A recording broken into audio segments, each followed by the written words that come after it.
What's up everybody, welcome to Bass Habits episode number 35. Today we're gonna talk about one of the most overlooked bass players in rock music, Michael Anthony of the mighty Van Halen.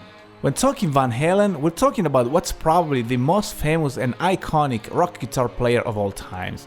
Eddie Van Halen changed the face of the electric guitar, opening up a new universe, made of tapping, hammering and strangling the instrument in all sort of never seen before manners. The band was completed by awesome and charismatic singers like David Lee Roth and Sammy Hagar, and by the bashing and crashing of drummer Alex Van Halen, normally happening on a ginormous drum set fortified by double, triple, quadruple bass drums. Seriously, what the hell is that? Among all this mayhem stood bass player Michael Anthony, an extremely underrated and overlooked musician that contributed big time to the rise of the sound of the mighty Van Halen. Anthony's style is essential. Eddie's riffs are super busy, and when the guitar is not shredding, David Lee Roth or Sammy Hagar is singing, so if we're talking melody, there's no room for anything else. So Alex and Michael's job was to provide a solid foundation for Eddie to shred up. A lot of people say that Michael Anthony's role in Van Halen was merely marginal, and that besides playing very simple parts, he was also kept very low in the mix, but this is far from true. If you listen to Fair Warning with some decent headphones for example, you'll be surprised to hear that the bass guitar is probably the loudest instrument in the mix.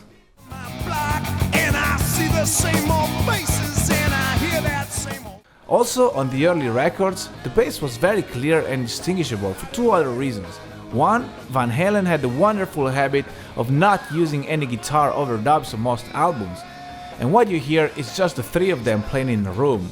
Second, Eddie's guitar was pan on one side, and that left a lot of space for the bass, especially underneath the solos. Anthony's parts might look simple, but if you think it means they're easy, you got it all wrong. Number 1. The pulsing E. It was Anthony's steady, sturdy bottom end pulse that introduced fans to the guitar revolutionizing first Van Halen album.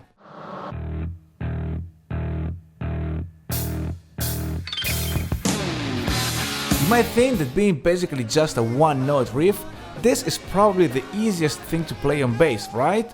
Boom, boom, boom.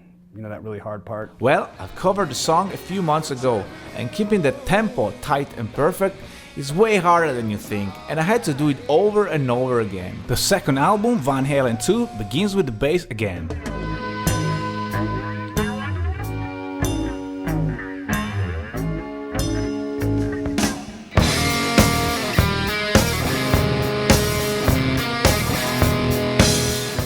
So yeah, the thunderfoot bass tom that marks 1, 2, 3 and 4 is definitely part of the classic Van Halen sound. It might sound strange if you never tried, but I guarantee you, playing short, tight and perfectly even notes on every quarter without rushing or being sloppy, it's very challenging. Go and try yourself. Number 2. Pumping eighth notes. On fastest tempos, Anthony was the backbone of the Van Halen rhythm section with his steady eighth note lines. Alex Van Halen is a fantastic drummer, but he had an unusual sound spectrum. The bass drum didn't have a big and boomy sound like John Bonham for example, and the snare had way more low ends than usual, and it almost sounds like a tom.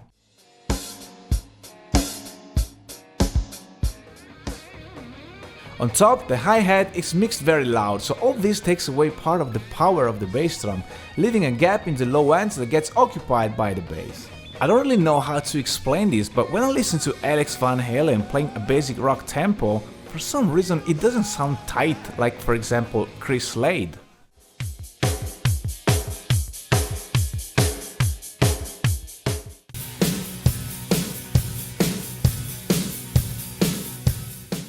I don't know why, maybe it's because there's no rhythm guitar, but I can't help but feeling that Anthony's bass is the glue that keeps the whole pumping rhythm thing together. Listen to Jump.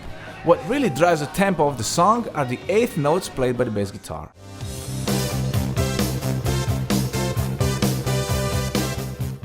Number 3. Pumping 16 notes. When not pumping out quarter or eighth notes, Michael will provide a solid wall of driving 16 notes, such as on POUNDCAKE, which might be fairly simple when played with a pick, but fingerstyle, it does require a lot of stamina, especially as the figure goes on from beginning to end. Wrapped up nice. Number 4. Play staccato. The real key to nail that Michael Anthony tone is to play all this slightly staccato. That, combined with the fat low-end dance EQ of his bass, provides the beating heart of the most popular Van Halen songs.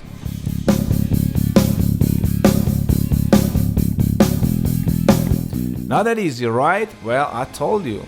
Of course, we cannot do a video about Michael Anthony without mentioning his trademark range from hell backing vocals.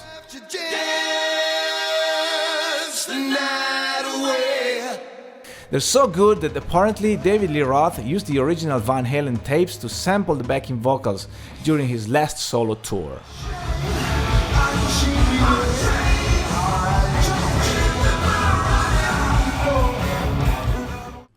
Other interesting lines are the disco-inspired line of Push Comes to Shove, the super cool bluesy licks of Beautiful Girls,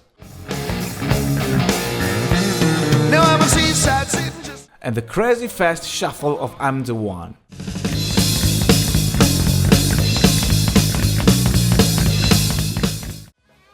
Another really cool song is Girl Gone Bad. Michael's rhythm punctuations work perfectly around Eddie's acrobatic guitar work and then swoop under his legs with a frantic bass mayhem behind the solo. In a recent interview, Eddie Van Halen famously claimed that every note Mike ever played, he had to show him how to play. According to Eddie, before they went on tour, Michael had to come to his house with a video camera and Eddie had to show him how to play all the parts. Well, check this out.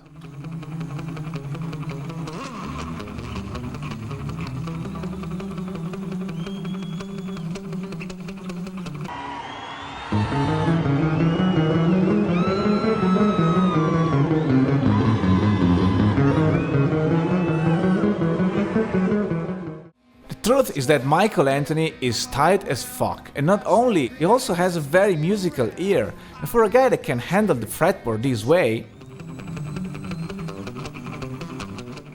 I'm pretty positive he didn't need Eddie to show him how to play quarter notes. So my personal take is that the whole camera thing is just a lot of BS. It's the biggest line of bullshit I've ever heard in my life. Michael is a very skilled player, and in my opinion he was the element that kept tight and perfect an otherwise quite messy rhythm section. And the reason why he is overlooked is surely not lack of musical abilities, but more probably lack of understanding of the role of the bass guitar by the majority of music fans.